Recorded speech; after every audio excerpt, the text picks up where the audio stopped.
Right now, the play of Ty Jerome is shocking everyone. The Cavaliers' backup point guard is playing at a high level in his role within an 8-0 Cavaliers team that is off to a very hot start, the best start in the Eastern Conference and arguably the best start in the NBA. Hey everybody, Billy B back with you on Cavs Digest. Very excited as we've talked a ton about why the Cavs are 8-0. We've gone over all the little things that are adding up right now, and we're going to dive even deeper today as we talk about Ty Jerome, and then we'll swing back to the team as a whole, just some stats and news going on with them as they move to 8-0 on the season. They've got the night off tonight before they play at New Orleans tomorrow, so very excited to dive into that. What a season for Cavs Digest to be up and running. We got going during the summer.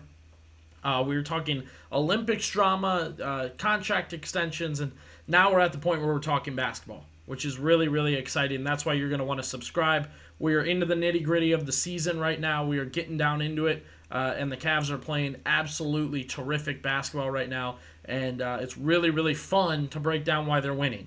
So that's the time to jump in and subscribe so we can not only break down why they're winning, but rejoice. I know a lot of people are in the comments just saying their favorite thing, talking about what they love most about the Cavs right now, and I got to agree with them as the Cavaliers are really, really fun. So be sure to subscribe, drop down in the comments. Ty Jerome was a guy for me that's kind of been the butt of jokes for a year now, and it's exciting to see where he is. So when talking about Ty Jerome, he is off to a really, really good start for the Cavaliers as their backup point guard. We'll go back to his stats in just a second. I want to go back to me personally, my interest in him. I was at a Cavaliers game 2 years ago, and if you remember this game as a Cavs fan or maybe an NBA fan, it was Cavs-Warriors. Donovan Mitchell was out. Steph Curry, Klay Thompson, Draymond Green, and Andre Iguodala were all announced out within the final 2 hours of game time. So, I mean, you had dozens of Warrior fans at this game, and Ty Jerome was the star of the night for the Warriors along with Jordan Poole. He had 22 points and 8 assists. I knew him from Virginia. At that point, I knew he was a bench rider kind of for the Warriors, and he just had this gigantic night.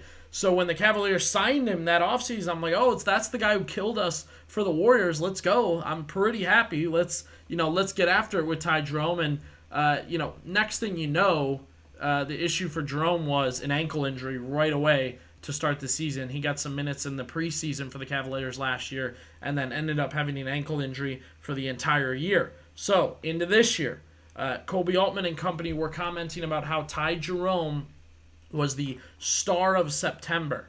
So, ramping up to camp, getting ready for media day. A lot of Ty Jerome talk for the Cavs. And Jerome specifically, I think, there was some skepticism there, not only about health, but about play. He hadn't even played a big role in the Warriors. I always felt the Cavaliers needed a backup point guard and a backup center. So, yes, I did have an interest in Ty Jerome. Comes out in the preseason, did not play well. We were recapping games. We were talking about him. He was god-awful from three. He was 1 of 6, 1 of 7, 0 of 6, 0 of 7 for multiple games. Really just not playing well in the preseason. So when we get to the regular season, and he's absolutely making the most of his minutes as a backup point guard, whether the Cavs are in blowout wins or whether they've got him in third, fourth quarter, second quarter situations, because we know right now Kenny Atkinson is doing really, really well, staggering minutes, changing up minutes for Donovan Mitchell and Darius Garland. So there are a lot of Ty Jerome minutes with Donovan Mitchell, and even when they've been winning by a bunch, he's just played really well. He looked great in the Lakers game.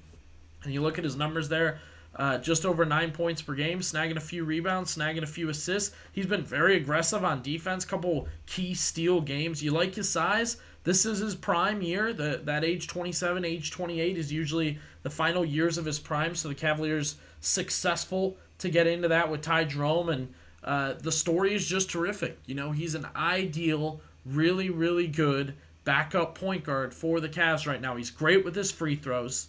He's causing turnovers, and I'm very excited about the way he's played, but I'm more excited about what's coming because for the Cavaliers to be really, really great this season, they need their depth to step up. So the win they got against the Bucks, 116-114 to move it to 8-0. Dean Wade out, Karis LeVert out, Max Strus already out.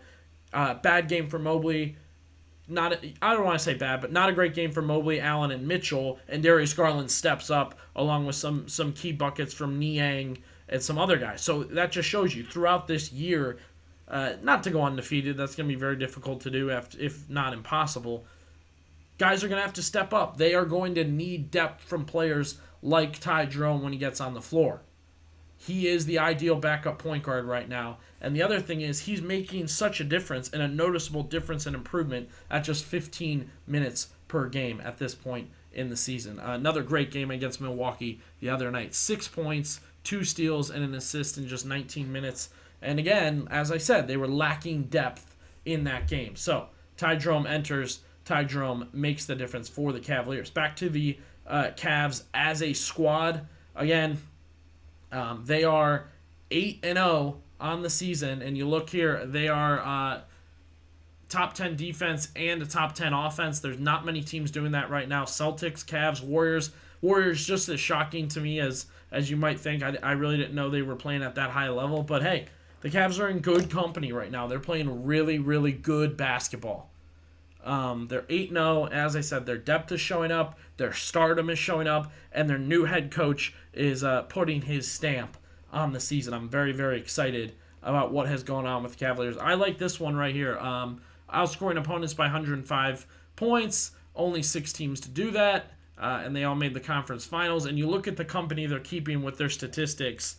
Look at that group. Look at all those teams. Really, really good teams right there. Even the teams that didn't win titles, like that Lakers team right there, made the Western Conference Finals, and 02-03 Dallas. I mean, they had Dirk and Nash. So, I mean, these are great teams, really, really good teams. And the Cavaliers are living up to the hype and playing at a high level. And again, if you missed our recap video yesterday, it was Darius Garland's night, 39 points, 8 assists. He was a part of every basket down the stretch, scoring or assists. Mobley, like I said, he had kind of an off night offensively, wasn't his best. It took him... he was inefficient in doing what he was compared to what he usually does. I'm not saying overall compared to what he usually does. And still, you see the difference he made. A guy like Jarrett Allen, who missed some shots, still snags those 15 rebounds, gets steals. Mobley getting those blocks. So the Cavaliers, really, really fun to watch, obviously, at 8-0. Ty Jerome shocking everyone for the Cavs right now as he finally gets his playing time. Drop down into the comments. Let me know. Has Ty Jerome been exciting enough for me to be making a video right now? Is he one of the pieces benefiting to 8-0, or is he just cleanup minutes, something interesting to watch for the Cavaliers? Will he have a role as the season goes on? Do you think Ty Jerome will be playing in March, in April, in June, later in the playoffs? Could Ty Jerome be a piece playing in the playoffs? Drop down in the comments. Let us know, and be sure to subscribe to Cavs Digest.